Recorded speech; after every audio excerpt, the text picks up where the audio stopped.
Lamborghini is 50 years old, and to celebrate, it's brought together 350 of its cars from 29 different countries here in the Piazza Castello in Milan for the start of a 4-day tour through the streets of Italy. There are cars here from the earliest 350 GTs right up to the modern-day Aventador and Gallardos. The convoy is going to be 3 miles long and will have a combined 190,000 brake horsepower.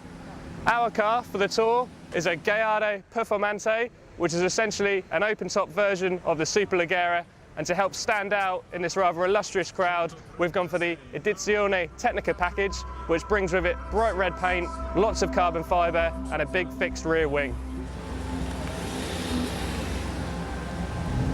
Now the beauty of this, apart from obviously the noise, you get a police escort, everyone moves out of the way and everyone's pleased to see you and gives you a wave. The furious pace turned Milan into what felt like a street circuit in Gran Turismo on the PlayStation, and it was a theme that continued onto the Autostrada. So much so, we managed to miss our turn to the first stop of the day in the town of Bobbio. But when you're swapping lanes with such illustrious company, goading each other into dropping down into third and flooring the accelerator, the 80-mile detour hardly seemed a hindrance.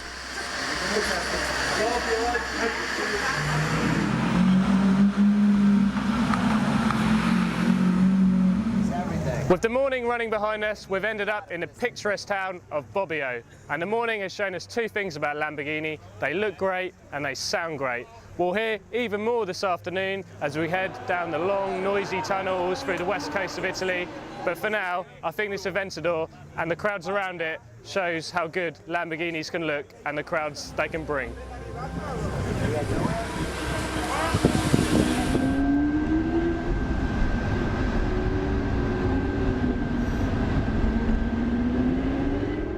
The benefits of the small size and nimble nature of the Gallardo against the other assembled Lamborghinis on the tour became clear on the tight, twisty run out of Bobbio. What it gave away to the Aventadors on the mad 200-metre dashes between hairpin bends was recouped in the twisty stuff. More tunnel antics on the Autostrada down the west coast of Italy was the fun that followed before the final stop for the night was reached, the coastal resort town of Fort de Marmi, where seemingly the whole town had come out to witness the bright, noisy convoy parked all the way up the seafront. Okay, so we're on day 2 of the tour now, heading from Fort de Miami via Pisa and Grosseto to Rome. Hello, another person. And, well, after 300 miles yesterday, we still feel remarkably fresh in the car. This latest 2013 edition of the Performante perfectly mixes the best of old Lamborghini with new. You have, excuse me, you have all of the drama, the noise of the old cars with the modern usability and reliability of the current cars. It's just a fantastic machine. The Gallardo might be 10 years old, but it still feels a very special car. The route on day 2 took in Pisa, where tourists for once turned their backs on the Leaning Tower in wonder at what all the noise was all about behind them. It then followed the Mediterranean coastline before reaching the Italian Air Force base of Grosseto, where the on-site Typhoon fighter jets became the latest thing used to taking top billing, be forced to play second fiddle to the sight and sound of the swarm of Lambos parked on the runway.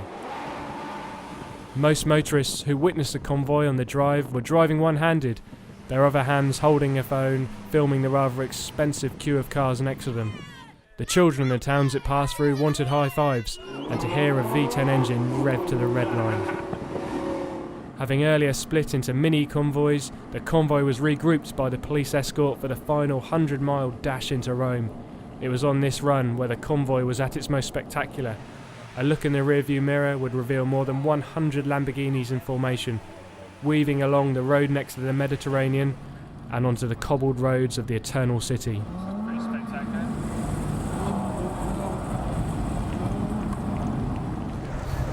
After 2 days and 500 miles of driving, we've made it from Milan to this stunning piazza overlooking Rome. The abiding memory of the tour and the 50 years of Lamborghini history before it is that this is a brand that does not take itself too seriously. The way the cars look, the way the cars drive, the way they sound, it's a brand that makes everyone feel good. And if they carry on making cars as good as this Gallardo, they're going to have another 50 years of success ahead of them for sure.